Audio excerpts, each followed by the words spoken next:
Motherfuck, noise. 1, 2, 1, 2, 3, 4, noise. Smoking weed, doing coke, drinking beers. Rolling fatties, smoking blunts. Who smokes the blunts? We smoke the blunts. Rolling blunts and smoking. Let me get a nickel bag. $15, little man. Put that shit in my hand. If that money doesn't show, then you owe me, oh. My jungle love, yeah. Oh, we oh. I think I wanna know ya. Yeah, what? What the hell are you singing? You don't know Jungle Love? Hey, fait que, that shit is the man yes. note. Bonjour, bienvenue à Under Geek. Ici Saul. Et Cotard. Donc, on est, quelle date aujourd'hui? 24 janvier 2018? Ouais, c'est-tu notre premier épisode depuis le début de l'année? C'est grave. En plus, on a fait un retour sur le bye-bye, genre. Tu sais même pas que... Ah, bye-bye! Est-ce qu'on a commencé le dernier épisode de même, Calice? On était pas tous là. Bon. En plus qu'on est plus, c'est pas moins que d'habitude. Ouais, c'est ça. Tu écoutais dans Dragon Ball en passant? Hey, non. Tabarnak. Ah, excuse-moi. Juste une petite nouvelle avant de commencer c'est ça. pas me spoiler, c'est pas grave. C'est la fin de Dragon Ball Super au mois de mars. Ouais. Fait que, un peu nostalgique de tout ça, là. Je m'ennuie déjà de Dragon Ball Super. Il reste genre 6 épisodes seulement. 6 ou 7. En tout cas, il n'en reste pas bien. Mais c'est une vache, allez, ils vont bien faire d'autres choses. Il y a un film en décembre 2018. Il va y avoir une autre série qui va probablement un film ou un spin-off, mais c'est pas annoncé officiellement. Fait que je pense qu'il va peut-être garder ça mystérieux aussi jusqu'au film. Je sais que l'équipe de Super a été déjà transférée sur d'autres projets. Bon, fait que sans plus tarder, on va commencer avec la première nouvelle. En parlant de nostalgie, c'était Nostalgia Mania cette semaine à Raw. C'est le 25e anniversaire de Raw. Dans le fond, ça a commencé... L'émission, le Raw. Le show, là. Le spectacle. Le spectacle. Le lundi soir, Monday Night Raw. Raw is War. Y a-tu tout le temps été le Monday depuis les 25 ans? Oui, il a tout le temps été le Monday Night. Puis il a été non-stop dans les 25 ans? Non-stop, pendant même, je pense qu'il n'y a pas eu grand semaine de relâche dans tout ça. Fait que c'est plus que les Simpsons en nombre d'épisodes. Oh, ouais. Fait que oui, c'est ça. Raw fêtait ses 25e anniversaire. On a eu tellement de promotion là-dessus, ça faisait plusieurs semaines qu'ils annonçaient l'événement. Quel type de promotion? Entre autres, c'est un des seuls événements réguliers de la semaine qu'il y a eu un pre-show. Il y a eu un pre-show d'analyse. Il y avait plusieurs vedettes d'annoncer. The Rock, Stone Cold, Undertaker. Il y avait faire des matchs ou juste des présences? Des promos. Il n'y avait rien d'annoncé officiellement, sauf leur présence en tant que telle dans l'aréna. Fait que, mais tu sais, les promos, on s'entend que WWE reste la meilleure compagnie pour faire des packages vidéo promotionnels. On s'entend, sont nice, la musique, même dans le temps, quand t'écoutais la lutte, je sais pas si tu te souviens de WrestleMania, Rock Stone Cold 2 avec Let's the Body, non, ou Brock Lesnar, Let's the Body hit the floor. Tout fit, c'est toujours, ils sont ça à coche musicalement avec leurs vidéos. Les montages sont excessivement... Les montages vidéo, c'est, les promotions de Raw 25 c'était vraiment cool en montrant plein d'événements du passé. On s'entend DX, Stone Cold avec son beer truck. Il y avait Kurt Angle avec son milk truck. Il y avait plein de vidéos, des packages vidéo, des promotionnels qui étaient super bien faits. Puis je veux pas, juste la présence de Stone Cold, là, je devenais dur. Fait fallait que je l'écoute cette semaine, Raw 25. Puis tu vas me dire que t'as ramolli. À vrai dire, je te dis, ça a commencé, là, j'étais bien excité. Sérieusement, Raw, ça a commencé. Premièrement, j'ai écouté le pre-show. C'est la première, même les pre-shows de pay-per-view, j'écoute pas. Okay? Même celui du Super Bowl, t'écoutes pas. Ouais, le Super Bowl, encore. Surtout si c'était avec deux équipes que j'aime pas qui vont au Super Bowl. Mais à part ça, je parlerai pas de ça, ça va me faire péter un autre plomb. Mais bon. C'est ça. Fait que tu sais, juste la présence de son corps, c'est malade. C'est ça. Là, 25, j'écoute le pre-show. D'un super bon pre-show. Il y a eu Eric Bischoff qui est venu commenter, annoncer, genre un peu parler des expériences qu'il a vécues. Même, tu sais, il y avait des parties de l'entrevue que je doute qui n'étaient pas scriptées, tu sais, qui parlaient vraiment de la vraie vie en arrière de la lutte, dans le fond, avec sa relation avec Vince McMahon, etc. Puis, tu sais, ça dépasse. Je me doute que peut-être que c'est possible que les entrevues n'étaient pas scriptées. Non, dans le sens qu'il y a des réponses. La lutte, il y a des réponses que tu voyais qui parlaient vraiment de la façon que le script était écrit à l'époque. Mais tu vois, il y a des questions qui déviaient sur sur une vraie réponse plus behind the scene, puis que les animateurs, ils voulaient pas qu'il aille là, tu sais. Fait que je trouvais ça cool de Eric Bischoff d'essayer d'en donner un peu plus.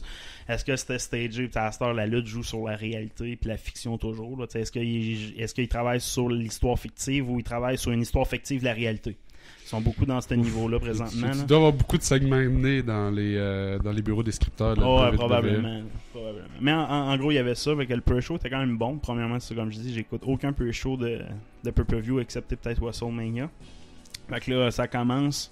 Une entrée pas trop sûr, assis Shane puis Stephanie qui ouvrent le show. Pour ceux qui écoutent pas la lutte dernièrement comme toi, Shane puis c'est le DJ de SmackDown dans le fond, puis Stephanie a été DJ de Raw pendant très longtemps, puis c'est souvent un genre de pattern. Dans le fond, c'est un genre de pattern Raw SmackDown de commencer l'ouverture de leur show avec genre une promo de leur GM, de la face d'autorité de la place. Es-tu encore avec Triple H, Stéphanie? Ouais, elle est encore avec Triple H et dans la vraie vie aussi, ouais. en passant. Là. Fait que, ils sont encore ensemble. Puis en passant, Triple H est en air de toute la lutte présentement. Ouais, c'est Arbor Day à Vince McMahon. Mastermind, behind the scenes, c'est lui. Là, c'est lui qui gère les shows, c'est lui qui pense à l'histoire.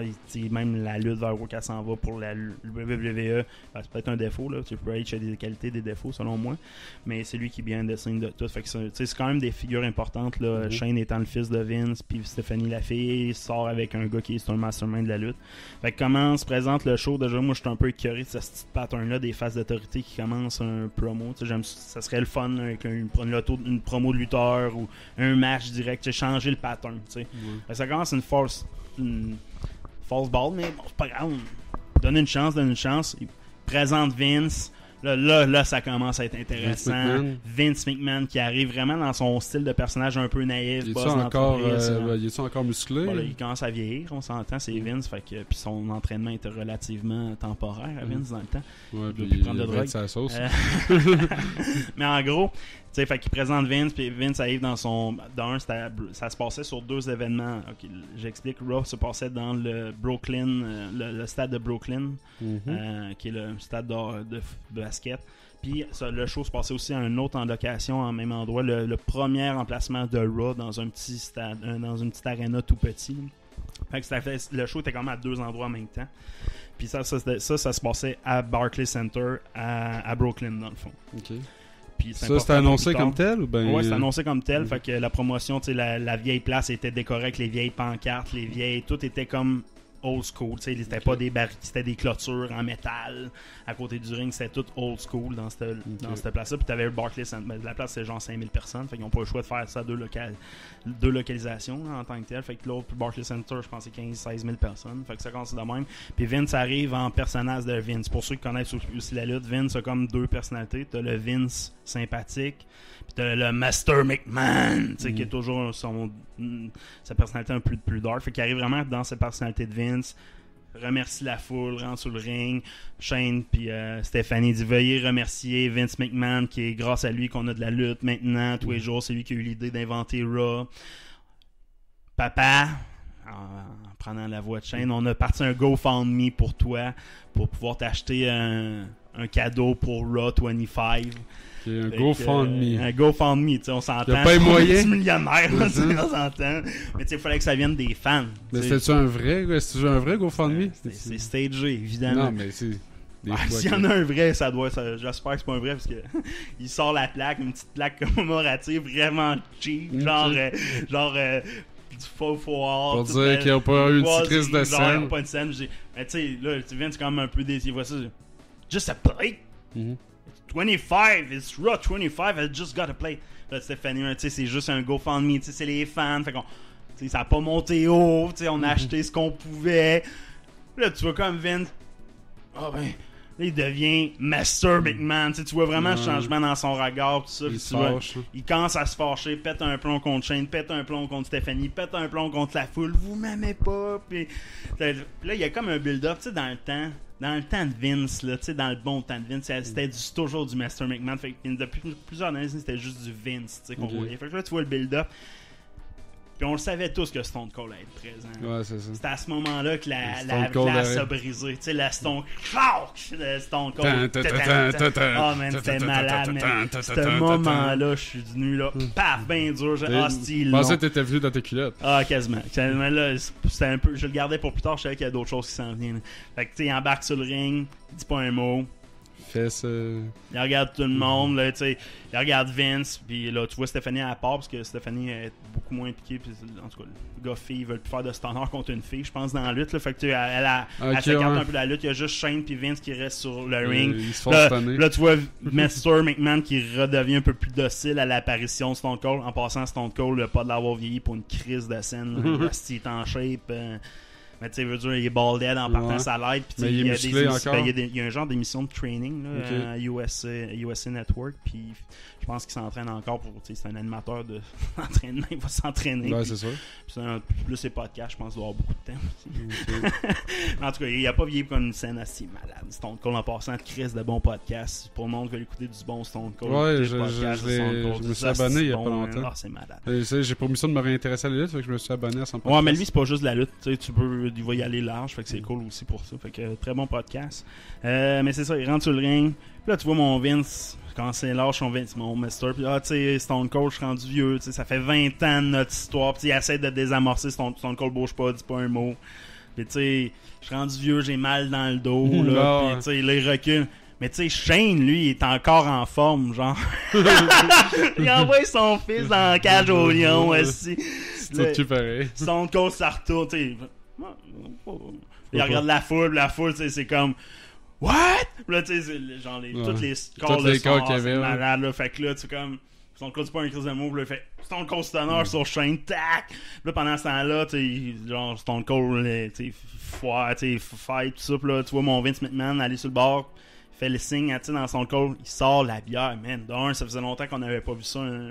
Vince McMahon va chercher comme 2 bières. Là, il les emmène dans le centre du ring, il en a fait à Stone Cold, déouche la bière, tu sais, comme dans le bon vieux temps, tu sais, pour se remémorer le bon vieux temps, tu sais. Puis là, Vince, genre, il fait un chin, Stone Cold, il regarde la foule, fait un chin assez fort, puis là, une partie de la bière de Vince, elle revole sur son jacket, fait que Vince, ça regarde, c'est comme. Tabarnak. Mais tu vois qu'il passe pas, genre pète un plomb, là. Stone Cold regarde la voix. Stunner, beer, Stone Cold Stunner, comme dans le temps. Commence à vider la bière, part à la bière, fait les chins. Là, Shane s'enlève. Stone Cold Stunner aussi avec la bière, man. Ah, un classique. Wow, t'as aimé ce bout-là, toi, WWE25? Ouais, c'est ça. Puis Stone Cold la repart, tout le monde est pété sur le ring. Asti de bon Stone Cold. J'aurais dû arrêter l'épisode-là. Il aurait dû arrêter l'épisode-là. Bon, malgré que c'était la meilleure promo de tout ce Raw-là, ça a quand même aucun personnage impliqué dans l'histoire présente. Là, Vince McMahon, tout ça, sont pas dans l'histoire. Aucunement dans le seul qui est impliqué dans une histoire, c'est Shane McMahon, puis ça n'a aucun rapport avec les personnages qui avaient été impliqués. C'est un clin d'œil momentané juste pour dire que Stone Cold il reviendra pas après cette apparition-là. C'est vraiment un clin d'œil. À vrai dire, c'est des moments comme ça je m'attendais dans Raw 25, mais avec un peu d'histoire. T'sais. Fait que, tu sais, à partir de ce moment, j'étais vraiment excité. Mais de là, Stone Cold, brette à première promo, tu sais. C'est une grosse carte, Stone Cold, c'est lui qui, c'est une grosse carte de Raw 25. C'est mieux d'être équipé pour le reste. Une grosse carte de Chris, le reste va être fucking bon. Fait que là, à part ça, en passant, l'autre, en parlant des vidéos packages, ils ont fait un autre vidéo package de l'histoire de Raw, puis tu sais.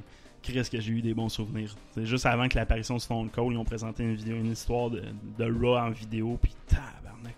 Il n'y a pas beaucoup que j'ai pas vu de 1. J'ai vécu toute l'histoire de Raw sauf quelques années, peut-être 3-4 ans. Fait est-ce que c'est hâte à voir, là, en passant, c'est super cool. Puis après ça, c'est justement, après cette promo-là, ils ont parti la première vidéo promo d'Undertaker sur son annonce qu'il va faire, ou ce qu'il va faire dans cette Raw-là. Puis ça aussi, encore une fois, là, la vidéo promo de Taker est juste incroyable. Tu sais, vidéo package de genre tous les meilleurs moments de carrière de Taker, là, puis The Undertaker ou The Undertaker puis American Badass, ils ont combiné toute sa carrière ensemble sur une tune genre c'était quoi la tune? Super populaire, mais une genre de tune slow, genre que t'entends dans je l'entends dans Son of Anarchy, ou tu sais, c'est une tune slow, mais Chris que ça fait avec Taker, là, puis c'est une bonne vidéo promo. Après ça, là, c'est cool. Mais déjà, la vidéo promo de Taker, j'ai dit, ok, c'est cool. Combat qui suit, moins intéressant. Combat de filles, tu sais, genre, qui se passe crissement rapidement. Okay. La seule affaire triste, c'est voir, genre, toute l'histoire que Paige avait réussi à bâtir dans les derniers mois. Ils l'ont vraiment brisé. Ils ont défait sa faction. Puis, genre, les deux personnes qui étaient avec Paige dans sa faction ont comme teamé avec d'autres heels, d'autres méchantes féminines. Puis, on a vu Paige à côté du ring, elle s'est pas battue. Okay. Fait que c'est vraiment... C'était triste de voir ça pour moi. Là, la meilleure de toutes les filles qu'il y avait dans cette arène-là, c'était Paige la meilleure, puis elle pouvait plus se battre. Puis tout ce qu'elle avait bâti tout autour d'elle était comme... Détruit devant elle. Détruit devant elle, c'est carrément ça. C'est quasiment un chien de l'avoir amené. Puis l'histoire, le combat mal fini, mais peut-être le combat d'Asuka, là, comme la lutteuse japonaise qui est super promoteuse, qui a fini son combat genre en lançant les filles par-dessus les ropes. Là, genre voulant dire je vais gagner le Royal Rumble qui est le pay-per-view de ce dimanche. Fait que elle a lancé un message, puis toutes les filles ont comme pourquoi tu fais ça? C'est le Royal Rumble. Parce que j'ai comme pas compris la réaction des autres filles. Pourquoi c'était genre Chris, c'était le Royal Rumble, c'est ça, pitcher le monde par-dessus les corps. Pourquoi tu réagis comme pourquoi t'as fait ça? T'sais, c'était comme faire son point. J'ai aimé elle, mais j'ai pas aimé comment c'était scripté dans la réaction des autres, mais ouais, c'est un peu bizarre. Après ça, on a eu l'extrait. Ouais, après ça, on a eu une autre grosse carte qui est arrivée. Taker qui arrive en Deadman, mais pas de chapeau, pas de cap, pas de fumée, pas de noir, pas d'obscurité, pas de lightning. Rien du genre du personnage de Taker, un peu en hommage au premier Raw, il n'y avait pas trop de décorum. Pourquoi il n'y avait pas de chapeau? Parce qu'il l'avait laissé dans le ring dans WrestleMania d'avant. C'est quand même un bon clin d'œil. Ce serait Cav qui revienne avec son chapeau présentement. Fait que ça, mais sa promo là, fucking étrange. Je sais pas, je peux pas te dire si c'est un discours d'adieu ou un discours de genre on en repart une histoire. Je m'attendais vraiment parce que il y a une couple de semaines, il y avait leaké une histoire comme quoi John Cena avait signé avec la WWE pour un match à WrestleMania contre Undertaker cette année. Ça a leaké, tout le monde pensait que à Raw 25 il va avoir comme un hint, de quoi un indice qui va nous donner un espoir, une histoire entre ces deux-là. Mais la promo de Taker, c'est comme j'ai creusé des tombes pour des légendes. J'ai éliminé Stone Cold. Même Stone Cold m'obéissait. The Rock a pas survécu. J'ai même me suis combattu contre mon propre sang en parlant de Kane. Mais maintenant, ça fait 25 ans, puis c'est finalement le temps de dire Rest in Peace. Fait que, c'est comme plus un discours. Moi, je l'ai vraiment pris comme un discours d'adieu, sérieusement. Genre, comme j'ai jamais eu la chance de faire un discours pour finir ma carrière. Voici mon discours. Parce qu'il savait juste déshabiller puis il avait crissé son camp. Peut-être qu'il. Tu sais, puis sérieusement, j'ai vu ça comme. Je le regrette d'avoir fait ça. J'ai besoin d'une promo juste pour vous parler à vous, la foule. Tu sais, j'ai comme trouvé ça vraiment bizarre. Là. Moi, je m'attendais vraiment qu'il revienne, qu'il parte un genre, toi aussi, je t'ai jamais battu, ou tu sais, de quoi de genre, mais non, vraiment pas. Là. Fait que, vraiment étrange. Puis là, j'étais comme, ça fait 1 heure que le show est commencé. J'ai déjà vu Stone Cold, j'ai déjà vu le discours de Taker qui a pas de l'air ramené sur aucune histoire. Puis le match, là, je vois l'annonce, le match important, Miz contre Roman Reigns, la ceinture incontinentale. Tabarnak que je les parle. Puis est en jeu. Puis ça, c'était le match qui était le match le plus mis en valeur par toute la promo. Genre le seul match vraiment important de cette émission-là, c'est avec celle-là. Fait que je me dis, Chris, ils mettent déjà ce show-là après 1 heure. Là. T'as 1 heure, c'est même pas le main event de Raw. Puis me mettre ce show-là. Puis côté le wrestling, le côté technique de ce match-là, il y a une chimie entre ces deux lutteurs-là, qui est Roman Reigns, qui est pas un lutteur que j'aime, puis Miz, qui est genre le heel. Parfait, genre un mauvais lutteur côté ring, mais il est parfait pour manipuler la foule. Il me fait penser à un Jericho, genre un heel Jericho, là, ou un Ric Flair. En tout cas, il y a vraiment un bon heel. T'sais, la chimie entre ces deux-là dans le ring, ça Miz paraît toujours bien. Puis c'est une belle chimie, le match était parfait. J'avais prédit le changement de la ceinture, que Roman Reigns allait perdre sa ceinture à l'anniversaire du 25e. Parce que non, Reigns est tout le temps critiqué, genre il est tout le temps promu, tout le temps mis en avant. Fait que eux, là, pour faire un message envers tes fans, mon poulain, esti, j'ai fait perdre la ceinture. C'est pas vrai que je l'aime tant, mais dans le fond, c'est justement pour pouvoir prouver ton point que c'est ton poulain que tu fais ça. Là, dans le fond. Fait que moi, j'avais prédit que Reigns allait perdre sa ceinture à cet anniversaire-là. Il va aller chercher une autre ceinture. Ouais, il va gagner Royal Rumble, puis à WrestleMania, il va gagner contre Lesnar, puis Lesnar, son contrat finit à WrestleMania. Fait que c'est sûr que c'est un enfant de même qui va se produire. Fait que là, tu sais, je suis comme, oh, Chris de bon match, 1 heure, il n'y a plus rien sur la carte qui m'intéresse, câlisse. Fuck all qui m'intéressait sur la carte. Mettre un segment EPA, tu sais, Bradshaw puis Farouk dans le temps, là, EPA Protection, je sais pas si t'en souviens. Ouais, mais là, tu sais, leur vieux jeu de poker, genre nostalgie, jeu de même poker, le monde qui écoute backstage. encore la lutte aujourd'hui, je pense que c'est pas beaucoup de monde qui s'en souvient. Moi, je de m'en ça, souviens. Là, tu sais, ils jouaient toujours au poker, fait que là, ils ont refait une table, là, pis t'avais genre des vieux stars qui sont venus, dont Jeff Hardy. Genre qui est apparu en Jeff Hardy pendant que son frère était en train de faire une grosse nouvelle gimmick de Woken Hardy. Tout le monde s'attend que Jeff Hardy allait faire un retour en tant que Woken ou que ça allait like Matt Hardy va le sortir d'un puits ou de quoi de fuck all. Là tu vois Jeff Hardy apparaître en lui-même, genre en train de jouer au poker, qui a jamais été dans sa personnalité. Genre j'ai comme de quoi c'est ça? Tu mets Jeff Hardy là. D'un, c'est, mettons, c'est Raw 25, ben, tu fais un hommage aux Hardy Boys qui ont été super importants dans l'histoire, fuck all, là, tu sais, fait qu'à cause qu'ils ont scrappé les Hardy Boys pour avoir un Woken Hardy pendant que Jeff était blessé. Là, Jeff revient, d'un, t'étais pas obligé de me mettre Jeff Hardy, tu sais, je m'en fous, là, de le voir à ce show-là, vu que son frère, tu sais, c'est Woken, tu sais. Ouais, c'était pas nécessaire de le mettre là. C'était pas là, fait que là, j'ai trouvé le segment un peu ordinaire, puis un, j'ai même pas reconnu sur le coup, genre MVP, je suis comme, c'est qui, lui? The fuck is that? MVP, genre, c'est un qui faisait. Genre, je m'en souvenais plus de ce lutteur-là. Je suis comme, ça devait être. Pas Rob Van Damme, là, RVP. Non, MVP. Genre, un autre que je connaissais pas. Puis, ben, tu sais, je l'ai connu, là, mais pas beaucoup, mais il avait full vieilli. Fait que sur le coup, je le reconnaissais pas. Il y avait. Après ça, il y a eu une promo avec toutes les GM. C'est vraiment toutes des affaires nostalgiques. Mais encore une fois, comme ça amenait pas rien à l'histoire, cette promo-là. Ouais. Promo avec les GM, là, tu vois tous les gens. Genre, le Toddy DeLong qui fait genre oh là là là en tout cas Toddy DeLong puis tous les vieux GM qui sont venus des phases d'autorité. Après ça il y a eu une promo, tu sais, un peu. Là c'était toutes des affaires qui amenaient rien à l'histoire, tu sais. Fait que là je serais tu sais 1 heure complète quasiment, tu sais la deuxième c'est comme heure un épisode, c'est comme le 100e ou le 200e épisode de Stargate. Non, je reparle pas de ça. Mais la première heure c'est une très bonne heure qui finit sur une note bizarre avec Taker, une promo de Taker. Deuxième heure c'est rien passé sauf des moments nostalgiques de personnages que je me crisse un peu plus que Stone Cold pis Taker, mettons, tu sais, fait et pas de The Rock, là, tu sais, fait que ça, je fais, ouais, c'est ordinaire, là, tu sais, c'est beau voir Teddy, le $1 Million Man, hein? The Rock n'a pas été là. Fait que là, la seule petite promo que je trouve intéressante, c'est backstage entre Chris Jericho, dont personne s'attendait à voir à Raw 25 parce qu'il a signé il y a quelques mois avec New Japan, là, une organisation au Japon, puis il est encore full important là-bas. Fait que pourquoi le voir là, c'est qu'ils ont vraiment signé une one night stand avec lui, puis ils ont fait une promo avec Salis, puis Elias, mon nouveau lutteur préféré, là, qui fait de la guitare puis tout ça, mais en tout cas c'est mon lutteur préféré présentement, puis il a fait une promo entre ces deux-là, puis tu vois comme Chris que c'est deux hosties bons lutteurs là, côté promo. Ça, c'était une nasty bonne promo par contre. Puis ce qui va emmener à Elias un des événements les plus importants, il fait une feud contre Cena. Ça, c'est l'autre bout que j'ai aimé. Ils ont mis mon nouveau lutteur préféré contre une tête d'affiche, Cena, qui est là pour juste promouvoir les plus jeunes, dans le fond. Fait que c'est sûr que Elias, pour la WWE, c'est quelqu'un qui va être important dans la prochaine année. Parce que c'est lui parce qu'il y a eu une blessure avec Samuel Joe, fait que là, c'est lui qui remplace un peu cette histoire-là. Fait que ça, j'étais content, mais tout le reste, il y a fuck all histoire. C'était juste des moments nostalgiques un peu mal faits.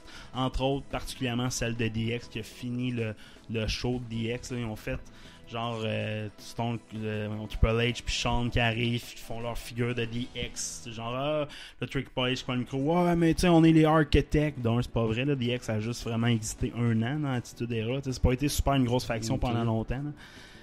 Fait que tu sais, il parle de ça puis c'était faux, c'était pas vrai. Là. Tu te disais genre pas tant, quelqu'un qui a vraiment vécu l'Attitude Era, c'est pas ça qui est arrivé. Là. Puis, c'est nous autres qui a starting the war. Tu sais quand on est à la war à WCW dans le temps, c'est grosse promo comme ça. Pas tant que ça. Plus Stone Cold puis The Rock qui ont traîné l'Attitude Era sur leur dos que la DX, là, c'est à cause de eux. Puis j'étais comme ok, c'est Triple H qui s'auto-promue dans à travers le show parce qu'il a accès à ça. Super son travail à Triple H pour tout les NXT, mais c'est pas pour l'Attitude Era. C'est pas vrai que c'est à cause de lui, vraiment pas à cause de lui. Puis après ça, il invite Road Dogg puis Billy Gunn, c'était cool là, mais ça sert à rien, là, tu sais. Ah, puis on a amené Scott Hall aussi, mais il faisait pas partie de Generation X en partant, là, tu sais. Fait que ils font tout sweet, pis là. Il doit être magané, Scott Hall. Oh, ben non, il s'est repris en forme avec Diamond Dallas Page, là. Il y a un documentaire là-dessus, si ça t'intéresse. Super bon documentaire. C'est un documentaire qui commence avec la réhabilitation de Jake the Snake Roberts. Puis genre Jake the Snake, ça va bien. Puis pendant le documentaire qui parlait de Jake the Snake Roberts, Diamond Dallas Page a reçu un téléphone de Scott Hall qui était même plus capable de se lever, il était dans une chaise roulante, pesait genre 300 livres. Puis il était plus capable de marcher. Puis tu vois toute sa réadaptation par Diamond Dallas Page. Puis tu vois Scott Hall puis Jake the Snake redevenir genre relativement en forme. Ils redeviendront jamais comme dans le temps à l'âge qu'ils ont, là. Mais tu sais, je veux dire, Jake the Snake, là, capable de se lever. Tu le reconnais plus, là. Tu fais comme tabarnak, il était tout calice, là. Tu sais, en passant à Netflix, je décolle, je dérape bien raide, là. Dernière chose avant de conclure mon segment de lutte. On fera un épisode plus long que Behind the Map, un documentaire sorti en 98. Behind the Map. Tu vois genre Mankind, entre autres, mais tu vois Jake the Snake dans les arénas bizarres, puis tu vois qu'il prend de l'héroïne un peu, tu étais décaliste, mais ça, sur le reportage que je te parle, la réhabilitation, c'est, j'en souviens plus, c'est encore sur Netflix présentement, c'est Brian DeMar vient d'être rajouté, puis le documentaire sur de réhabilitation, tu peux écouter back-to-back, puis ça se passe comme 10 ans après.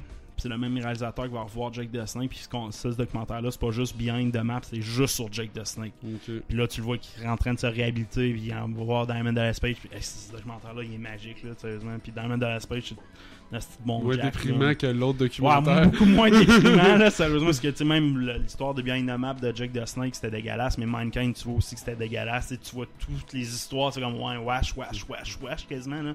À part l'histoire de Terry Funk, parce que c'est la première retraite de Terry Funk dans Behind the Map. Puis, tu sais, c'est la seule histoire qui a du positivisme, un peu de positif dans l'histoire, là. Fait que, mais le reste, c'était de la merde. Au moins, dans ce documentaire-là, tu vois, il y a de l'espoir, même pour les lutteurs qui sont décalistes.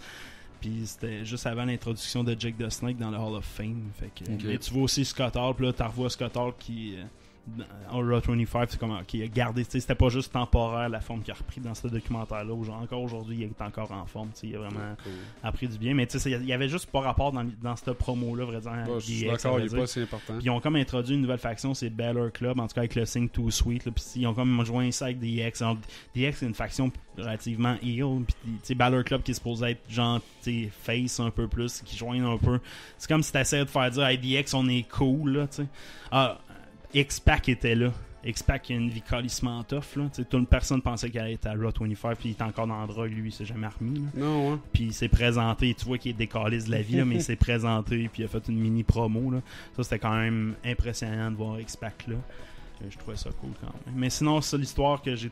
Ça a amené avec le Revival, qui est une autre tag team qui fait. À la place d'être promu par le WWE, ils ont fait décalisser 2 contre 7, genre DX. Tout le monde a fait leur finishing sur ces deux-là, genre ça avait comme. C'est comme c'était gratos, il n'y a pas d'histoire à faire avec ça. Je suis comme. What? C'est comme un but caqué de technique de lutte. C'est un peu ça côté technique, puis après ça, qui est un peu off-record, la foule à Manhattan Center, la petite place, 5000 personnes, qui était comme le old school. Les billets, c'était genre du 1000-2000$ les billets. Il y en a qui ont payé jusqu'à 10 000$ pour être présents à ce place-là. Là. Ils ont eu 7 minutes de lutte. Ils ont eu 3 promos. Sérieusement, là. As-tu une émeute après ça? Ouais, c'est genre, le monde se commencé, je veux me faire rembourser, refund me. Refund, genre, ça a commencé à crier dans la foule. Là, il n'y a pas eu d'autres promos dans cette place-là, mais il paraît que pendant tout le long, même la promo du Cotard à la fin, qui était la dernière promo, on entendait la foule commencer à chialer pour ceux qui ont écouté live. Non. Puis, tu sais, après, le monde était écœuré. Il dit, Chris, ça va-tu vraiment finir avec cette promo-là? Tu sais, c'est de la merde, on n'a rien eu. Puis le monde commençait à être fru. Puis là, ils se sont rendus compte, oui, ça finit avec ça. Là, ça a commencé à chialer pendant la promo de DX à la fin. Puis ça a l'air qu'après, une fois que les caméras étaient fermées, ça continuait à chialer. Puis genre, je vais me faire rembourser. Mais du monde qui a acheté des billets genre en revente, là, parce que c'est des billets qui étaient, mettons, 1000$ stock. Mais le monde achetait ça. Puis c'était un événement que tu ne reverras jamais avant genre 25 ans. Fait que le prix a monté fucking cher, mais tu peux pas te faire rembourser de scalper. Le monde était en tabarnak, là, mais c'est vrai que le monde en méritait plus. Puis à vrai dire, le show était, à part le segment Stone Cold qui était jouissif, puis le bout de l'AS qui était genre mis en valeur, puis c'est cool qu'ils mettent le focus un peu sur eux. Le match à Barclays Center de Miz, il y a eu peut-être un bon 40 minutes, mais c'est tout passé à Barclays Center. Ouais, fait que le monde à l'autre stade. L'autre distance, ils ont juste la merde. Même la promo de Taker qui était celle qui était supposée d'attirer le monde au Barclays Center, puis c'est le monde ont payé pour voir Taker, puis tout le monde savait que Taker était au Barclays Center. Pas au Barclays Center, au Manhattan Center. Mais tout ce monde-là ont payé pour Taker, puis la promo était de la merde, tu sais. Si la promo de Taker, moi, ça a été cool, ça aurait sauvé le gala au complet pour ceux qui étaient à cet endroit-là. Mais sinon, là, tu sais, t'étais assis, t'as payé genre 2-3 000$, puis tout le show, tu le vois dans un écran. Là. tabarnak, man. Fait que ça a parti l'émeute. Au Barclays Center, il n'y a pas eu d'émeute en tant que tel, mais le show était plate aussi. Il n'y a presque pas eu de lutte, sauf 2 matchs. Un hot, un mauvais. Puis là-bas, genre l'autre place, 2 mauvais matchs. C'est comme, fuck, c'était un show. Je te dis, Stone Cold aurait dû rester 3 heures de temps, man. Mais tu sais, donner un micro à Stone Cold, là, puis t'aurais fait le show, man. Tabarnak. Là, je conclue avec ça. Fait qu'il y aurait eu une occasion de se faire un nouveau fan avec moi, puis c'est pas avec cet épisode-là qu'ils vont le faire. Ben, toi, t'aurais trippé pour toutes les bouts nostalgiques, dans le sens où tu connais pas l'histoire actuelle. Ça aurait duré 20 minutes. Puis t'aurais rien compris. Mettons, t'écoutes le pay-per-view d'après, il y a rien qui a été utilisé dans le Raw qui peut être utilisé vraiment dans le pay-per-view, presque. Ouais, c'est ça. Ouais, peut-être le segment de Braun Strowman qui a pété la gueule à Lesnar à la fin, qui était cool, mais ça reste juste un brawl sans trop de promo, fait que c'était pas terrible. Fait que je conclue là-dessus. Raise the hell! Fait que... Ouais, sors-moi ta boîte, là. Fait que, ouais, qu'est-ce que j'ai dans la boîte? J'ai une couple d'affaires dans ma boîte. Toi, là, t'aurais besoin de nouveaux souliers. Ça te rendrait heureux, ça. Des souliers. Ouais, des nouveaux souliers. PlayStation 4. Ouais, t'es yes! Oh, ils sont beaux en tabarnak. Ils sont beaux en sacrifice, hein? Pour ceux-là qui n'ont pas vu la nouvelle, Nike s'est associé au basketteur Paul George. Je suis pas un grand fan de basket, mais ça a l'air d'être un bon joueur. Puis, à l'occasion d'un match opposant son équipe, les Oklahoma City Thunder, qui les opposait aux Cavaliers de Cleveland. Alors, il a présenté cette nouvelle paire de souliers qui possède des LED sur les languettes qui permettent d'illuminer sur le soulier gauche le logo de PlayStation et sur le soulier droit le logo de PG. Puis illuminé là, vraiment flasheux, là, des bleus vraiment éclatants. Puis ils disent aussi sur leur promotion que les côtés de la chaussure sont aux couleurs de la PlayStation 4, donc les œillets aux couleurs de la DualShock. Mais ça, je dis, c'est noir, tabarnak, là, aux couleurs de la DualShock. C'est, en tout cas... Ah, mais DualShock, il y a une lumière. Ah, ouais, mais je pense pas que c'est ça qui fait les œillets des souliers, là. Fait que c'est les petits trous pour mettre les lacets, là. C'est pas les genres carrés. Oui, c'est ça. Non, c'est carré, triangle, X, c'est ça ouais, pas les œillets. Ouais, ils ont mis des formes à place. Des formes avec les couleurs à la place des trous des œillets. Ah, ben oui, je l'avais pas compris. Exact. T'es intelligent, toi. Ça paraît pas. Pour nous, on sera pas là-dessus. Sur le talon gauche se trouve aussi également un code qui, une fois rentré sur PlayStation Network, permet de débloquer un thème dynamique pour ton PlayStation 4 aux couleurs de Paul George. Donc, pour les fans de basket, cette paire de souliers... sont belles en crise. Ouais, vraiment. Ça se met en vente dès le 10 février, fait que sur le boutique en ligne de Nike, puis c'est en vente limitée, donc vous êtes mieux de les réserver rapidement. Ensuite de ça, toi, mon cher ami, Saul, est-ce que tu es familier avec la Raspberry Pi? Tu sais, la tarte à framboise. Je sais quoi. C'est quoi? Ben, c'est un émulateur. Tu peux faire du streaming. C'est une espèce de dev kit pour émuler des affaires de même. Là. Toi, t'en es servi un peu parce que je sais que t'avais déjà regardé ça plus que moi. Je voulais m'en acheter une pendant un bout, là, mais vu que j'ai un portable, ça vaut pas la peine. Mais... Parce qu'il y a un Allemand qui a sorti un kit d'intelligence artificielle pour aller avec la Raspberry Pi. Genre de 40-50 pièces. Puis, tu peux faire carrément un do-it-yourself intelligence, pareil comme un Google Home, puis contrôler, faire ta domotique exactement pareil. Fait que... Enfin, c'est juste un processeur. Là, un Raspberry Pi, c'est un processeur là, avec des plugs dessus. Genre. Ouais, ça... En gros, c'est ça. Mais avec ça, tu peux utiliser, mettons, faire de la robotique avec un mode contrôlé, n'importe quoi, puis c'est genre vraiment, vraiment cheap. Là. Mais tu sais, rendu cool, pareil, faire un do-it-yourself d'intelligence artificielle. Mais un bon kit, là, pour vous conseiller, un bon kit Raspberry Pi, là, genre à 75$, t'as tout ce qu'il faut. T'as tout ce que ouais, ça, si vous voulez juste vous faire, mettons, un SNES ou un NES classique vraiment rapidement, là, ça fait la job. Là. Puis, mais cet aspect-là, juste l'intelligence artificielle qui vient avec, là, ça en vient vraiment, vraiment abordable là, pour WYSIWYG. Ça me donne envie de m'en acheter un kit. Là. Ensuite, j'ai vu quelque chose qui m'a encore enlevé un peu de foi à l'humanité. C'est BioWarn, la compagnie qui a fabriqué un tracker d'enfants. J'explique. C'est une espèce de bracelet qui est comme une montre, mais genre jaune fluo, rose fluo, bleu fluo, whatever. Puis, tu peux la configurer avec ton téléphone, puis configurer sur la carte Google, j'imagine, sur une Google Maps, une région. Puis si l'enfant sort de cette région-là, la montre va se mettre à sonner en cave. Puis en théorie, Ouais, tout c'est un ça, peu une puis affaire tout pour va les être vieux, là. notifié. Il y a là. déjà ça pour les vieux, je pense. Ça fait un bout que ça existe pour des petits vieux. Ça. J'imagine. Ça existe déjà dans les maisons pour les vieux. Mais tu sais, sauf que faut que ton appareil soit connecté, Wi-Fi, quelque chose comme ça. Faut que les deux soient synchronisés à un moment donné. Fait que c'est pas comme un GPS. Là. Fait que c'est... Ce que ça fait, Je c'est vois le pas biper, l'utilité. puis tu peux le prendre puis le casser au bout de tes bras. C'est vraiment comme une montre. là. Mais tu sais, moi, l'aspect qui m'énerve, là, c'est que la technologie n'arrête pas de sortir des cossins pour surveiller, attacher, traquer, remote connecter tes enfants, calice, là. Le monde sont à la veille, là, de pouvoir, si je peux mettre une puce là, sur mon enfant, juste pour le remote contrôler, juste pour être certain qu'il fait ce que je dis de faire. Tout ce que tu vas faire, c'est faire l'inverse. Ton enfant va faire l'inverse. Tu bloques tes enfants sur Facebook, ils vont aller sur d'autres réseaux sociaux. Tu vois, tu sais, je veux dire, tu peux pas bloquer un enfant. Tu sais, juste y expliquer. Ah, Le reste, Moi, je dépasse peux- pas cette rue-là, puis cette rue-là avec ton vélo. Mais c'est l'abus de Tabarnak. C'est l'abus de non-confiance des parents. Fait que... section application de marde. Oh boy. Il y a Drace Deporter qui a fabriqué une application. Die With Me qui s'appelle l'application. Qui vient du besoin. Tu sais, tout le monde a vécu ça. Ça semble-t-il. Rester 5% de ton téléphone pour avoir besoin de texter à quelqu'un. Ouais. Tu sais, genre, faut que tu textes. Mais t'as besoin de texter à quelqu'un. Donc, c'est à ta blonde ou, tu sais...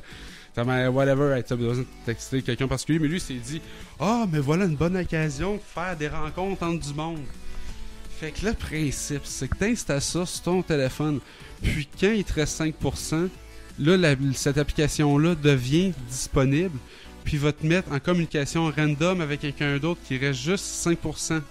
Puis là, ça te permet de faire des rencontres en allant direct au but. Sans passer par... Mais l'abus étant des recharger ton cellulaire. Sans passer par des salam alek. Mais Non, non, mais l'abus, c'est de charger ton cellulaire. mais je suis d'accord avec toi. Mais Mais lui, à il- 5%, je m'en calais, ça rentre. puis lui, sur l'application, elle coûte une pièce. Là. C'est pas comme si c'était gratis en plus il y a sur pas l'application de marde. Il y Là. a déjà des affaires Puis là, gratos, il, fait ça. il est comme un peu triste parce que là, il y a seulement 100 downloads à date. Fait que c'est pas beaucoup de monde à qui parler quand ton Ouais, téléphone est mort il y pis a t'as pas- pas grand chose à dire. Pas grand Puis, prix. tu sais, moi, s'il me reste 5%, j'ai besoin de parler à ma blonde. Je fais, ben non, je vais appeler un inconnu qui a pas le temps non plus. Tu sais, c'est la réflexion derrière tout Ouais, je comprends pas trop. Nous-mêmes, doit pas se comprendre. Il doit se mélanger. ça. En tout cas, il était capable de le coder. Ouais, c'est ça, mais c'est pas cause que t'es capable de coder que t'es intelligent. Ça, il vient de le prouver. Ok, section, on fait pogner une heure à ça. Oh, Fait que, on je commence. vais parler de Star Wars. Eh boy. Fait que Ryan, Pas moi pas.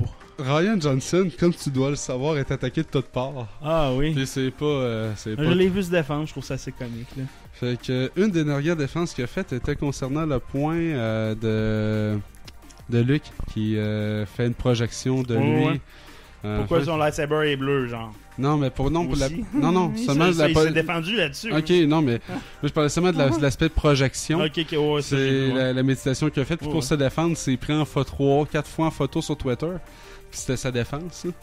Fait que la première photo, il s'en va dans son bureau. Il s'en va la deuxième photo, il regarde une tablette avec les livres. C'est les livres officiels canon du lore de Star Wars. Là, dont un des livres qui s'appelle Star Wars The Jedi Path, A Manual for Students, qui est le manuel officiel pour devenir un Jedi. Là. Fait que là, il sort ça, il ouvre ça au chapitre des pouvoirs. Puis là, il monte la page Doppelganger, entre parenthèses, 6000 Futurus. Moi, je l'ai vu. Le mais- pouvoir des... les pouvoirs de duplicata et non pas d'illusion du Jedi. Mais là, sérieusement, là, quand t'es rendu à aller dans le livre, là, c'est comme quelqu'un au Scrabble, là. c'est- Et le gars qui va fouiller dans le dictionnaire à chaque fois, il gosse, là. Non, mais c'est pas Tu sais, juste ça. c'est- De un, même si c'est possible techniquement, moi, ce que je critique, Luke ne ferait pas ça. Luke se déplacerait, il irait se sacrifier pour sauver les gens qui aiment. Mais je suis d'accord, Moi, mais... c'est le point que mais- je suis pas, qu'il est pas capable de défendre. Mais moi, c'est le point, là. Checkez, Ah ouais, c'est je écrit sais. dans le livre. Tabarnak, Ah, mais à il s'est- quel point t'es rendu Il s'est défendu au sur bout la de tes couleur arguments. du lightsaber. Genre. Non, mais c'est quoi? Mais bleu, blanc, rouge, on s'en va Non, c'est parce que ça va intensifier la rage de Kylo Ren. Parce que le lightsaber bleu, ça appartient à Kylo Ren. Fait que Luke aurait fait ça pour le provoquer. Mais ça n'a pas rapport! Ah, comme un taureau avec... Ouais, une mais ça n'a délai pas rouge. rapport! Mais... En tout cas. Fait que toujours est-il. Mais moi, j'ai trouvé, par contre, j'ai appris que ce livre-là existait à ce moment-là. Ah non, Fait je que, savais ça. fait que il m'a donné le goût de l'acheter, le livre-là. Il a Ouais. l'air super intéressant. Ouais. Juste pour l'avoir. ça. Mais tu peux l'avoir sur Internet, si tu veux. Ouais, je sais, il a l'air d'exister en PDF. Donc, ça vous tente, vous pourrez aller voir. Ensuite, est-ce que tu as vu le dernier trailer du prochain film de Tomb Raider? Le remake de, Ouais, de j'ai vu. Tomb Raider? Ben, je trouve l'actrice pas pire. Ouais, ouais. C'est mon commentaire. Alicia Vikander. Ouais. Ouais, elle représente... ben, en fait, c'est vraiment comme un copier-coller du remake en jeu qu'elle avait fait là, il y a une couple d'années sur PlayStation. Il y a eu une suite en passant. Ouais, je suis au courant. Mm. Mais je parle, c'est vraiment comme un copier-coller du premier jeu remake qu'elle avait fait. Là. Puis la fille ressemble vraiment en plus. Là. Petit point, c'est qu'elle est à la recherche de son père qui est convaincu qu'il est encore vivant, qui est comme pas une trame cinématique qu'on est habitué des Tomb Raider. Là. C'est tout le temps assumé qu'il est mort puis qu'on Ouais, ça, dans les anciens, qu'on ça fait continue longtemps. son Exact. travail plutôt C'est ça. que là semble-t-il qu'elle va leur Ça n'a retrouver. jamais même été un enjeu. Fait que, tu sais, j'ai pas vu le film, mais j'ai quasiment vu du spoiler que son père crève dans le film. Parce que pour que ça continue dans la continuité de Tomb Raider et sa personnalité, il y a une grosse conflit avec la mort de son père puis le devoir de poursuivre un peu le travail. Enfin, en tout cas, on verra bien rendu là, mais le trailer est vraiment bon. Le film a l'air très intéressant. Ça a l'air un peu tiré par les cheveux, les scènes de... Le seul défaut, c'est tiré dans le jeu vidéo. Fait que, tu sais, moi, j'espère qu'il va être bon, ce film de Tomb Raider-là, mais le problème, c'est que c'est tiré dans le jeu vidéo. Vont-tu être trop collés sur l'histoire du jeu? Est-ce que ça va-tu, tu sais... J'avais Le jeu aimé... était tellement bon. Mais j'avais C'était aimé bien les films avec Angelina Jolie, moi. Le premier était vraiment bon. Bon, même le deuxième, j'ai pas... C'était dans je m'en le souviens sorti. vraiment pas du Ah, deuxième. c'est pas des Mais moi, j'aimais Oscars. bien Angelina Jolie. Ouais, elle aussi. Avant qu'elle devienne un squelette. Ouais, c'est ça, dans le temps qu'elle était belle. Là. Ouais. D'après moi, elle pourrait jouer le rôle de la mort dans un film. Non, je sais ce que je fais tantôt après le podcast. Bon. Ah, c'est dégueulasse. Ça, c'est vraiment écœurant. Non, ma blonde est Fait là. que. Age of Empire Definitive Edition. Ouais, j'ai vu. La date de sortie non, est fixée. Le 20 février. 4, ça? C'est-tu le 4? Non, c'est le remake du premier. Ok, ouais, mais là, il y a le 4 qui t'aide de sortir aussi. Ouais, mais là, ce que je te parle, Ouais, c'est le le remake du premier. Definitive Edition, le remake Ouais. du premier, le 20 février. Ouais. C'est vraiment le remake de celui-là qui est sorti en 97. Sur mon bureau, j'ai le remake du 2. Fait que... Mais celui-là, graphique, lissé, bande de son remasterisée, compatibilité 4K, des nouveaux niveaux de zoom. Dites-les vite voir pour ça. Nouveau niveau de zoom. Niveau de zoom. Mais c'est cool ça, mais malheureusement, j'ai parlé à des jeunes. En guillemets. Ils sont encore là, j'avais jamais pas eu. Ouais, c'est ça. Mais c'est Pour pas eux, grave, c'est pas... Mais moi, là. Mais c'est pour ça. C'est à toi que je parle. Ok. Fait que, en plus de cette partie-là technique, là, ben, le jeu, il y a du nouveau contenu, là, une nouvelle arme technologique, des nouvelles missions, des améliorations pour les tueurs de campagne et de scénario. Le multijoueur en ligne, il y a encore le LAN party si tu veux dans le Comme jeu, dans il le supporte temps. encore ça. Ouais. Puis si ça tente de l'essayer, là, à partir du 29 janvier, là, il y a le bêta test avec plus de 100 000 personnes pour s'inscrire. Là. Fait que je sais que t'es un gros fan, parce que tu veux t'inscrire pour le bêta test. On va être là-dedans. Si j'ai du temps. Ensuite de ça, toi, avais-tu aimé Indiana Jones 4, le crâne de cristal? J'ai pas détesté. Ben moi, je vais être franc, je suis diverti facilement. Fait même The Last Jedi, j'ai aimé le film. Je dis j'aime tous les films. Mais je suis très critique. Donc oui, j'ai aimé le film, mais mais ça, c'est pas un j'avais vrai entendu Indiana moins Jones. critiquer Indiana Jones 4 que j'ai entendu critiquer le dernier Jedi quand même dans le passé. Ouais, c'est pas Indiana Jones. Moi, c'est une franchise que j'aime. C'est pas ma franchise fétiche en tant que telle. Ok. Puis le 4, j'ai bien aimé, mais ça va un petit peu weird un peu. Fait que c'est le côté weird que j'ai pas aimé en tant que tel. Là, mais Ok. même là, t'as Ben, les tous premiers les sont côtés tous weird, sont tous weird. weird, Là. c'est ça? Fait que tu sais, le monde critiquait le côté weird, me semble, dans mes souvenirs de ce film-là. Puis moi, je veux dire, c'était dans la lignée d'Indiana Jones. Fait que j'ai trouvé que c'était correct, mais j'ai pas aimé chose. C'est pas chose. Le bœuf. Le bœuf. Shia Shia LaBeouf. Ouais, mais lui, je le déteste tout le temps. Ouais, c'est ça, mais c'est lui que j'ai pas il aimé. reviendrait, parce que c'est ça, là. Steven Spielberg a confirmé que le prochain s'en vient, Indiana Jones 5. Moi, j'avais vu. En 2020. avec Harrison Ford et Chris Pratt. Donc, pas de le bœuf de oui, Chris Pratt, ça va être vraiment le vrai relais, là, tu sais. Là, ça va être le vrai leg entre les deux. Je pense que ça va être ça. Ça serait malade. Puis, il y a déjà quelqu'un qui travaille sur le script, David Coep. En tout cas, K-O-E-P-P. Arrêtez de me faire chier avec la prononciation. Puis lui, c'est lui qui avait écrit le scénario de Indiana Jones 4, justement, là, avec le piège de cristal. Puis il a l'air d'être un gros fan de travailler avec Spielberg. Là, il avait écrit Jurassic Park 1 aussi dans le temps. Scénario. Puis plus récemment, en 2012, il avait fait Man in Black 3. Après ça, il n'a pas fait grand-chose. C'était pas très bon. Ouais, après ça, il n'a pas fait grand-chose. On va lui donner une chance.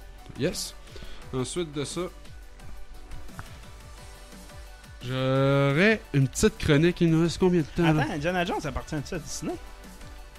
Je vais pas Sûrement Spielberg. Lucas qui a acheté. Ouais, je sais pas, c'est Spielberg là, qui décide ce qu'il fait. Là. Puis il a confirmé là, qu'il c'est fait vrai, ça. ça appartient à Spielberg, c'est vrai. C'est beau. Next. Fait que... Encore un peu de temps, dernière nouvelle. Ah ben là, ça va pas être une nouvelle, là, c'est une petite chronique. Ah, vas-y, ta chronique. Fait que les gens dans la vraie vie avec de vrais super powers. Tu parles de moi, là? Chronique sur moi! Ben, en tout cas, personne ne s'est confirmé, semble-t-il. Ok. J'ai des noms, j'ai des événements. Fait que ensuite de ça, vous m'enverrez vos critiques. Allez sur snopes.com. J'ai pas fait d'enquête plus approfondie que juste sur le site que je suis tombé. Fait que. Ok. Il y a l'allemand Wim Hof. Hof. Ok. HOF. Chose. Fait que lui, là, il est immunisé contre la froid. Il est capable de contrôler, semble-t-il, avec des principes de méditation bouddhique, la température de son corporel et la réponse immunitaire de son corps. Fait que ça, il l'a fait devant scientifique à plusieurs reprises. La dernière affaire qu'il a fait, c'est qu'il a essayé de monter le mont Everest avec rien d'autre qu'une paire de shorts et des sandales. Ouais, c'était un peu ambitieux. Il peut-être bien contrôler le froid, là, mais à un moment donné, faut des pics et des gants. Ouais, c'est ça, des pics, s'il y avait des pics des gants tout nus, j'y donne une chance. C'est ça. Fait qu'il a pas réussi. Ça, on n'est pas surpris, mais il a quand même survécu des températures allant jusqu'à moins 60. Mais sans perdre d'orteil, rien. Là. Mais ça, c'est même pas un super pouvoir. Là. Les Marines sont entraînés à ça, entre autres. Les Marines, je pense qu'ils sont capables d'aller atteindre genre avant sur leur entraînement versus à la fin de leur entraînement jusqu'à 10 degrés, 12 degrés de plus de capacité sur un très très très long terme. C'est de l'entraînement beaucoup. Peut-être que certains lui, il atteint à des dons plus des affaires plus extrêmes. Ça, pour moi, c'est pas un super pouvoir comme génétique étrange. Mais il n'y a rien là-dedans qui est vraiment totalement des super pouvoirs. Mais c'est quand même des affaires comme... T'as-tu un cyclope? Non, mais j'ai la peau magnétique. Il y a... Encore Litho Lin de Malaisie, qui est mieux connu à travers le monde comme Magneto Man. Découvert son super pouvoir quand il avait 60 ans. Lui, il travaillait comme sur les chantiers de construction, puis à un moment donné, les morceaux, ses outils ont commencé à rester collés sur lui. Donc là, c'était plus tannant pour travailler. Puis, il y a des scientifiques qui sont basés sur lui, là, dont des scientifiques de l'Université de technologie de Malaisie. Puis ils n'ont pas été capables de trouver aucun champ magnétique autour du gars. Fait que c'est pas du magnétisme. Là. Puis tu vois des photos de lui là qu'il y a vraiment des outils qui sont collés sur lui. Puis il faut qu'il soit direct sur la peau. Là. Faut pas qu'il y ait de linge. Fait qu'eux autres ils prétendent que c'est sa peau qui a une espèce de propriété de succion qui crée une très forte friction puis que le stock reste collé. Ça a l'air c'est génétique parce que ses enfants aussi ils ont ça. Fait que Magneto Man. Mais moi c'est moins cool genre. Le stock reste collé sur toi, c'est comme pas un super pouvoir qui est utile à part être un freak show. Moi, c'est dans ces affaires-là, puis c'est pas la première fois que je vois des affaires qui sont super pouvoirs, puis là, ça me faisait juste rire d'en parler. Mais c'est jamais des super pouvoirs vraiment hot. Là, je peux pas lever le métal avec mes mains. T'sais. C'est juste que. En passant, les champs magnétiques, en passant, on en a toutes. C'est pour ça que tu es capable de toucher un cellulaire, puis que ton cellulaire est capable de bouger. Là. Essaye de prendre une feuille, un morceau de bois inerte, puis essaye de bouger l'écran de ton cellulaire, tu seras pas capable. Avec ton doigt, tu es capable. Parce qu'on a un petit champ magnétique autour de nous autres qui est très mince là, pis c'est pour ça que les crayons marchent, des crayons magnétiques en passant, tu sais, c'est toujours c'est ça me fait rire. Fait que en tout cas, je trouve que c'est rarement des super pouvoirs qui sont intéressants, sauf lui c'est l'auto-soulage. C'est mettons tu procures une dose de mettons tu manges juste un morceau de pain ou tu bois une canne de soda de coke là, puis tu deviens sous. Ok, l'auto-soulage, ok, comme ça. C'est l'auto-fermentation, dans le fond. C'est du... Il y a du monde qui ont ce syndrome-là. Ils ont trop... Ça, le fond de ton estomac. Ils ont trop d'une enzyme. Puis dès qu'ils mangent moindrement du sucre, là, ils s'auto-soulent. Puis il y a une fille à New York qui s'est fait pogner après avoir bu une bière là, avec 4 fois la limite permise. C'est un peu comme un genre de diabète, si on veut. Ouais, c'est la surmétabolisation. C'est un peu ça, là, tu sais. C'est extrême. C'est pas fort, c'est ça. T'es juste pas fait. Ça coûte pas cher à te saouler, mais c'est tough quand même. C'est tough pour l'orgueil quand même. Tu vas manger un Big Mac, t'en reviens moitié sous, c'est pas pratique. Fait que ça c'est de la misère au crasse, là. Moi, c'est le prochain, là, c'est Kevin Richardson, il est supposé parler aux animaux. Moi, là, c'est comme les Dr. Dolittle. Ben, moi, c'est comme les deux magiciens, là, qui étaient avec des tigres blancs, là. Il y en a un qui a fini par bouffer la face de l'autre. C'est ça, il contrôlait pas tant. C'est pour ça, moi, je me dis tout le temps, c'est juste une question de temps. C'est pas voir, c'est juste une question de temps. Mais semble-t-il que lui, il a appris à parler aux animaux massifs comme les lions. Fait que lui, il est vraiment à l'aise.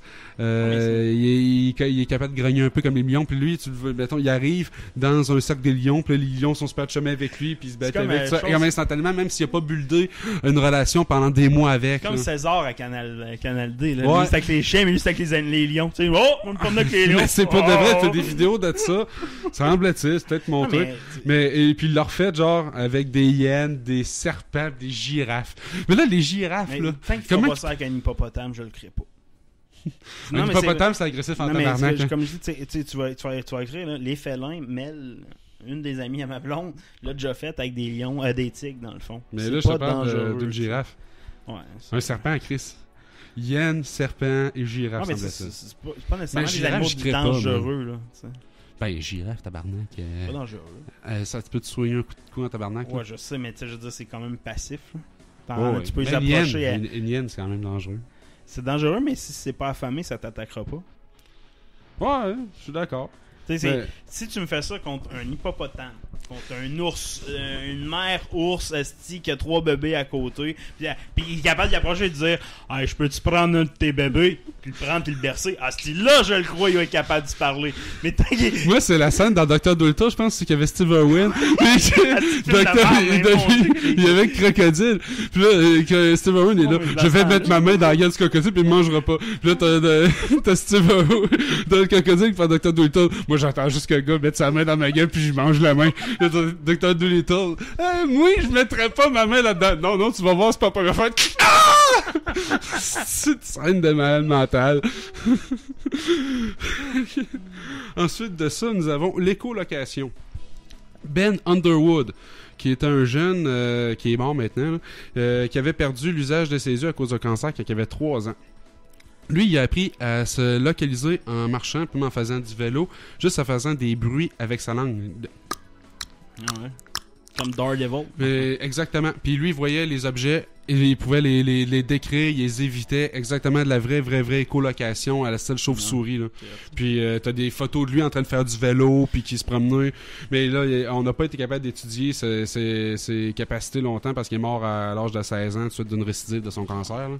Mais ça, en même temps, je peux le croire. Comme tu développes des sens que t'as pas à développer si t'as les autres. Là. Mais tu sais, il n'y a jamais personne qui a atteint ce niveau d'éco-location-là. Il y a plein d'aveugles là, qui n'arrivent pas à la cheville de lui comme personne n'arrive à la cheville du One Punch Man.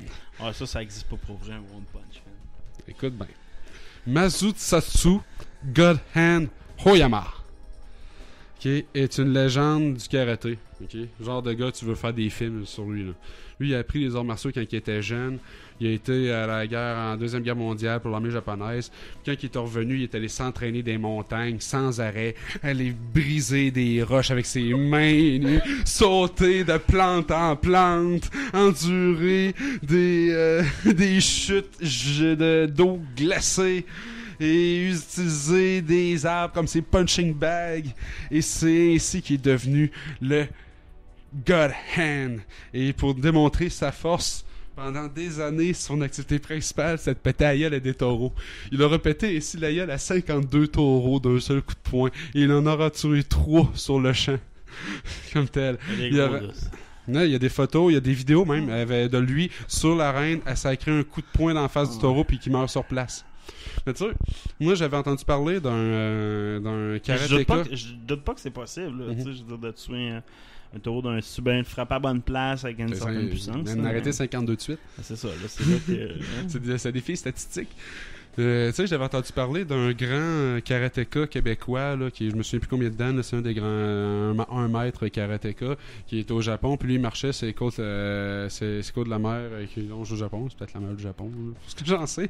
Il y a des requins, ça a l'air là-bas, puis s'était fait attaquer par un requin, puis il a tué le requin d'un coup de poing. Ouais, ça, j'avais déjà entendu ça. C'est arrivé il y a une couple d'années, genre il y a 5-10 ans. Tu sais, j'en doute pas, un animal, tu sais, techniquement, si tu frappes à la bonne place, ou tu sais, puis ta technique. Ouais, mais moi, à date, là, c'est juste ces 2 derniers pour moi que c'est des vrais super pouvoirs. Là. 52. Ouais, mais moi, je suis capable. Mais ça, c'est pas la vraie histoire de One Punch Man, la série. Non, c'est pas lui. En tout cas, tu pourras le googler, là. Mais si vous voulez le googler, je le répète, Mazutatsu Hoyama. Ça va m'aider. Veux-tu que je l'appelle? One Punch Man, Real One Punch Man sur Google, je pense que ça va être plus facile. C'est bon. Ok, bonne chance. Après ça, il y a un gars qui est résistant à la douleur, mais comme vraiment. Ouais, Luke Cage. Mais c'est pas comme dans le film, très mauvais film de James Bond, c'est qu'il y a un gars qui avait une balle dans la tête et qui sentait pas de douleur. Non, ça a l'air que Tim Cridland, lui, il a développé cette habilité-là de résister à la douleur. Il y a du monde qui ne ressent pas pour vrai la douleur. Ben lui, il ressent. C'est juste qu'il est habitué. Il résiste. Fait que lui, il fait des spectacles sous le nom de Zamora de Torture King. Ce qui est un peu, je trouve un peu cheesy, là, quand même. C'est un peu triquetaine. Lui, ça fait des affaires dans sa routine. Exemple. Se rentrer des bouts de métal d'en face, puis dans les membres, manger du feu, avaler des épées. Mais tu sais, ça, manger du feu puis avaler des épées, il y a bien du monde qui font ça, puis c'est juste une technique, là. Mais de ce que je comprends, lui, il n'y a pas de technique. Lui, il fait juste les coller dans la gueule, leur sortir ça avec du sang, puis peut-être drôle. Fait que c'est un super pouvoir. Point d'interrogation. Ouais. Fait que le super eating, ça c'est pas ceux-là qui s'engouinflent 150 burgers non, c'est avec de l'eau. Sinon, c'est pas ça. Puis c'est pas tant hot que ça, mais c'est juste le surnom du gars qui m'a fait cliquer dessus. C'est Michel Lotito, aussi connu sous le nom de Monsieur Mange-Tout. C'est français, genre. Ouais, c'est ça, exact. Ça, puis lui, il souffre d'une maladie, dans le fond d'une déviance, là, que on voit à mon étrange dépendance, qu'il a envie, il a la compulsion de manger des affaires qui sont pas comestibles, genre de la mousse, d'œufs divin, des affaires de même. Puis lui, c'est une métal. Ouais, fait que, puis lui, les scientifiques ont étudié son estomac, puis ça a l'air qu'il y a vraiment une peau très apaise dans l'estomac et l'intestin, ce qui permet de s'engouffrer des vélos, des paniers d'épicerie, des ordinateurs. Sur lui, je pense. J'avais vu un reportage. Puis il a même mangé un petit avion, bien que ceci, il a pris 2 ans à le finir le repas. C'est souligné. Tu sais, moi, tu l'as mangé en 2 heures ou en 2 ans, c'est un fucking avion, là. Ça reste inutile, tabarnak. Pourquoi t'as mangé un avion, hein? Parce que je suis capable. Moi, mais c'est pas parce que t'es capable, t'es obligé de le faire. Toujours est-il que Gary Turner, lui, est capable de s'étirer à la peau du cou jusqu'à terre. Il souffre du syndrome d'Ehlers-Danlos. Puis lui, ça a l'air que c'est celui qui souffre d'Ehlers-Danlos qui a le plus d'Ehlers-Danlos dans sa souffrance. Fait que ça a l'air super agréable, ça il fait mal pour vrai, mais il aime tellement ça, être le centre de l'attention, puis qu'il aimait ça. Fait que son record, lui, c'est qu'il est capable de tirer la peau de sa peau abdominale de plus de 6 pouces. 6 pouces et 20.25 loin de son body. Ce qui fait de lui une bonne trampoline pour les enfants de 6 mois, 1 an. Fait que je vous suggère d'aller le voir. Gary Turner. Il est pas en tournée partout. Les seules photos que j'ai vues de lui, c'est tout nu dans la rue et tirer sa peau. Donc, ça a l'air que, comme super pouvoir, c'est pas très payant. Ensuite, il y a Stephen Wilshire, qui est un citoyen britannique et qui est reçu la membre de la Légion d'honneur du gouvernement britannique à cause de son super pouvoir. Lui, il a une vision, une mémoire visuelle parfaite. Mais pas juste parfaite, là, mais parfaite. fait, là. Genre, ils l'ont fait pour faire un tour d'hélicoptère de la ville de New York, mettons. Puis, il a fait un tour panoramique, mettons, de 250 pieds de long. Puis, il l'a redessiné au complet avec tous les détails. Mais tous les hosties de détails, là, les fenêtres, les chieux de mouches, les hosties de calices de détails, là. Après avoir fait un tour, il a fait la même affaire pour Londres, Rome, Madrid, whatever, Sydney, toutes les affaires de même. Fait que... mais j'ai pas trouvé d'autres affaires qu'il a faites à part dessiner des villes, tu sais. Ouais, trouver quoi faire, Carlis. Pour de vrai. Il doit avoir de quoi à faire avec ça. Il est pas capable d'attacher ses souliers, ça qu'ils ont oublié de dire. J'ai pas la confirmation, mais ça se pourrait très bien. Je me souviens de toutes les façons de faire les nœuds possibles et inimaginables, mais mes doigts veulent pas s'aligner, Carlis. Ensuite, toi, là, t'as une bonne connaissance des héros de Marvel et X-Men, là. Celui-là qui avait un super cri, qui était capable de se faire voler en criant, là, c'était... j'ai cherché depuis tantôt, puis je me suis dit, je vais essayer de le trouver sans aller sur Google, puis c'est... Ah... Pas Valkyrie... En tout cas, il y a un personnage qui son super pouvoir, c'est le Super Scream, là. Ouais, je sais. Puis Super Scream au point qu'il est capable de voler à un moment donné avec ça. Fait que... Banshee! Banshee, c'est ça. Ça fait du bien. Ouais, c'est pour la cri de la Banshee. Ouais, exact. Fait que il y a Jill Drake, qui est juste un assistant de classe en Grande-Bretagne, qui a battu le record de tous les temps de gueulage. Fait que j'espère qu'elle est célibataire, parce que pauvre son chum. Elle est capable de gueuler à 129 décibels. Ok.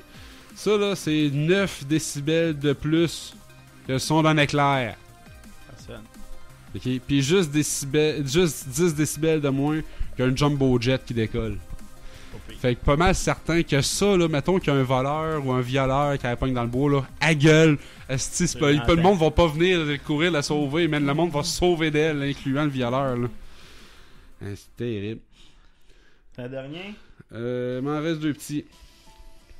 Hyper endurance. Fait que celui, c'est... J'aurais pu l'appeler Forrest Gump, mais c'est Dean Karnazes. Lui, il a couru 50 marathons. On rappellera que qu'un marathon, c'est 42 km de course, Cavarnac. 50 marathons dans 50 états en 50 jours consécutifs. Fait que Forrest court. Il voulait mourir? Non, lui, puis il a aussi couru 350 000. 350 000 fois 1,6 en kilomètres, là. C'est long en tabarnak, ok, là. Genre 500 km, là. Et il a runné ça sans arrêt, pendant plus de 80 heures. Mais pourquoi? Ben parce qu'il est capable, ça a l'air comme Forrest, Chris. Puis, pas parce que t'es capable. Il y a eu des tests médicaux, puis ça a l'air que lui, ses muscles ont la capacité de souffrir moins de dommages que nous autres simples comme un mortel. Et semble-t-il, selon les études scientifiques qui ont été faites autour de lui, que si on pouvait le nourrir et le garder hydraté en faisant courir, on pourrait, comme le Air Force One dans les airs, le garder en route. Hein, de façon façon infinie à une course de 7 à 10 000 par heure. Est-ce qu'il dit « Oui, madame » ou est-ce qu'il... Je sais pas si... Il y a des belles photos de lui, il a pas l'air trisomique, mais il pourrait courir indéfiniment de 7 à 10 000 à l'heure, genre 15 km/h, sans arrêt. Il en mourrait pas. Sans arrêt. Ça sert à rien. Mais il court, man. Trop pas vite. Ben non, Chris, il court, là. Chris, 500 km en 80 heures, Calis. Il est endurant, c'est juste pratique, mais il court pas vite. Là. Non, mais c'est sûr. Un char prend pas d'énergie, ça va plus vite. Ouais, mais je veux dire, veux-tu un char qui t'amuse qu'au coin de la rue, un char qui t'amuse jusqu'à Montréal, hein? Dernier point. Toi, là, t'as-tu joué sur ton téléphone, le Fruit Ninja? Non. Tu sais quoi, Fruit Ninja? Tu coupes des fruits et des légumes. Ouais, c'est ça. Ouais, je sais quoi, ouais. Mais j'ai vu des chats jouer à ça. Okay. Moi, semble-t-il, je sais pas, j'extrapole, mais ça se pourrait que ce jeu-là ait été inventé selon l'histoire vraie de Isao Machi, grand samouraï et grand maître du Canada, qui a les super réflexes. Lui, il coupe n'importe quoi super vite avec son katana. Mais genre vraiment vite, puis vraiment n'importe quoi.